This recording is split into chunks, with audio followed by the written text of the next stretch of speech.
2018 թվականից ի վեր Հայաստանում ստեղծվել է 288 000 աշխատատեղ։ Հայաստանի խոշոր գործատուների ներկայացուցիչների հետ աշխատանքային նախաճաշի ձևաչափով հանդիպմանը հայտարարել է վարչապետը։ Նիկոլ Փաշինյանն ընդգծել է, որ այդ աշխատատեղերը գործարարներն են ստեղծել ու դրան նպաստել է կառավարության քաղաքականությունն ու միջավայրը։ Վարչապետը կարևորել է, որ այս դինամիկան շարունակվի, քանի որ նախընտրական ծրագրում ներառել են տարեկան առնվազն 25 000 աշխատատեղ ստեղծելու հարցը։ Ընդհանրապես աշխատանքի շուկայում այն պրոցեսները, որոնք հիմա տեղի են ունենում եւ սպասվում են, պետք է հատուկ ուշադրության առարկա լինի։ Ինչու՞։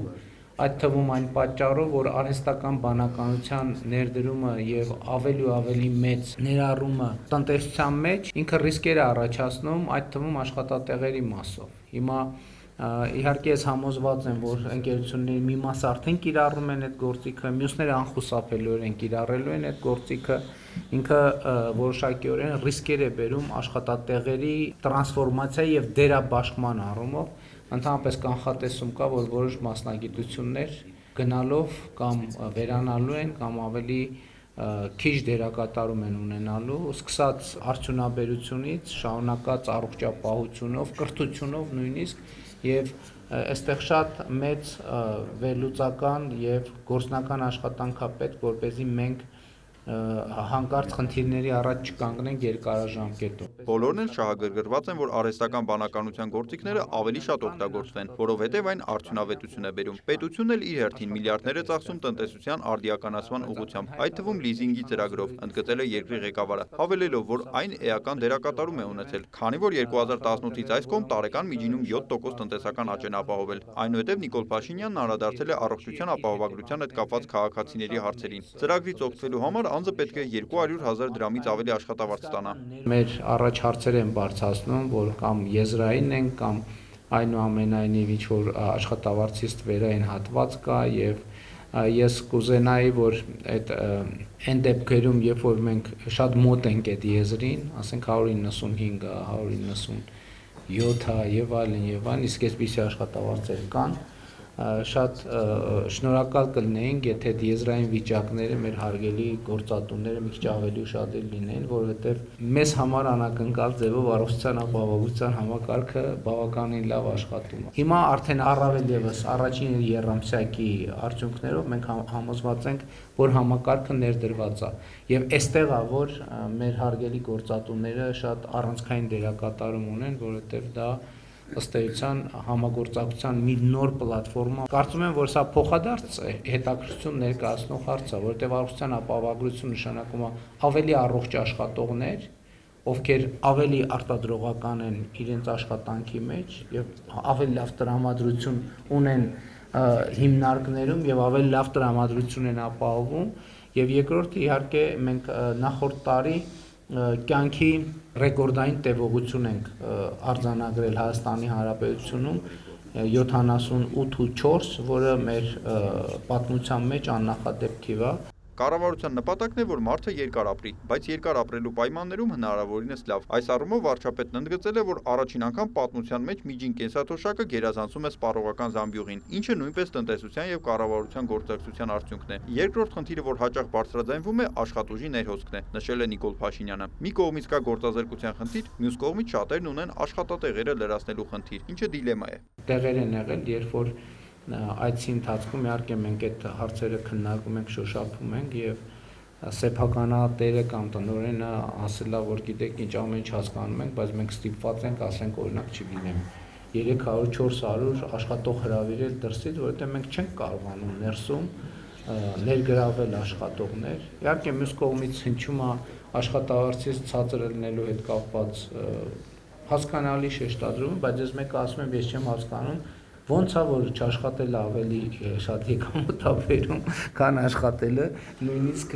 ցածր աշխատավարձով։ Եվ հետեւաբար հաջորդ հարցը, որը աշխատանքի շուկայի ոլորտում շատ մեր ուշադրությունը գրավում է, այս հարցն է եւ իհարկե այս համատեքստում մենք ուզում ենք հասկանալ, թե այլ ինչ կարող ենք անել, որպեսզի խթանենք աշխատատեղերի ստեղծումը, ուզում ենք նաև մեր հանրությանը ավելի ընդունելի դարձնել այդ միտքը, որ աշխատունակ մարդը իր ապրուստը Եվ ի վերջո նաև բարեկեցությունը պետք է ապահովի աշխատանքի միջոցով, որովհետև ապրուստ եւ բարեկեցություն ապահովելու ուրիշ ճանապարհ պարզապես չկա։ Նիկոլ Փաշինյանը շեշտել է, որ անապահովության գնահատման համակարգում պարտադիր պայման է, որ ինչ-որ պահի մարդուն պետք է կոնկրետ հասցեով եւ աշխատավարձով աշխատանք առաջարկեն։ Եվ այդ աշխատանքի առաջարկը 3 անգամ արձագանք չստանալու դեպքում մենք մարդուն պարզապես ելնելու ենք այն կանխավարկածից, որ ինքը ուրեմն եկամուտ ունի, որովհետև եթե մարդը եկամուտ չունի, ինչի է ինքը հրաժարվում, եթե ասենք պարզ է, չէ, որ առողջական խնդիր չունի եւ այլն եւ այլն։ Բայց իհարկե այս ամեն ինչի համատեքստում ամենակարևորը կրթությունն է եւ կրթական վերափոխումը, որ մենք մարդկանց կարողանանք աջակցել, որ նրանք վերամասկնան գիտանան։ Մեր երկիրը տնտեսական զարգացման բոլորովին նոր մի շրջափուլ է մտնում, ինչը կապված է Հայաստանի եւ Ադրբեջանի միջև հաստատված խաղաղության գործընթացի հետ, ընդգծել է վարչապետը։ Մենք առաջիկայում մեծ իրադարձություններ ենք սպասվում, որը կապված է առաջին հերթին TRIP նախագծի գործարկման հետ, որը էական է նրանով, որ Հայաստանի Հանրապետությունը ի վերջո ամբողջական դուրս է բերելու շրջափակման վիճակից։ Բայց ըստ էության այսօր էլ Հայաստանը հաղթարել շրջափակումը, որովհետև գիտեք, որ Ադրբեջանի տարածքով դեպի Հայաստան հնարավոր է իրականացնել երկաթուղային բեռնափոխադրումներ եւ իրականացվում են, բայց ուզում եմ ասել նաեւ, որ քաղաքական հստակ հանձնառություններն է, որ այդ թվում արտահանումները հնարավոր իրականացնել երկաթուղով, իհարկե Վրաստանի տարածքով, մինչեւ մենք Ադրբեջանի հետ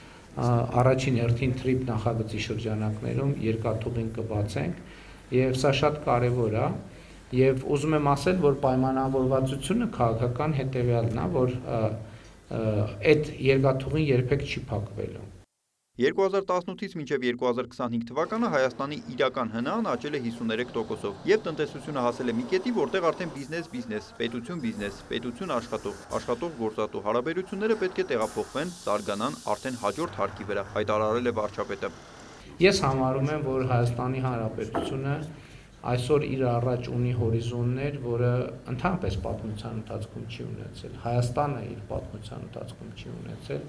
այսպիսի աննախադեպ հնարավորությունների ժամանակաշրջանը, բայց միշտ նաև հետ եմ ասում, որ գոլային իրավիճակը դեռևս գոլ չի։ Այսինքն համարյա գոլ չկա։ Այսինքն կա համարյա գոլ, բայց մեկը դա հաշվի մեջ որոշի բան չի փոխում։ Դա ընդհանրապես բերում է հիասթափություն եւ իմ հիմնական ուղերձը այն է, որ մենք գոլային իրավիճակը ստեղծել ենք, այդ թվում մեր տնտեսության համար մեզ հարկավոր է կարողանալ այդ իրավիճակը շարունակական անդադ օգտագործել, ակնհայտ է, որ կառավարությունը առանց տնտեսության մեջ առանցքային դերակատարում ունեցողների եւ ընդհանրապես առանց տնտեսության իրական հատվածի դա չի կարող անել եւ ընդհանրապես այսօր շնորհակալություն հայտնելուց բացի ես ուզում եմ բոլորիդ ուշադրությունը հրավիրել այս իրավիճակի վրա եւ սա է ըստ էության իմ հիմնական ուղերձը։ Հաջորդիվ քննարկվել են տնտեսության զարգացման ուղղությամբ կառավարության քայլերին, ներդրվող գործիքակազմերին, ներդրումային դաշտի շարունակական բարելավմանը եւ խնդիրների լուծմանը վերաբերող հարցեր։ Նիկոլայ Ավետիսյան, լուրեր։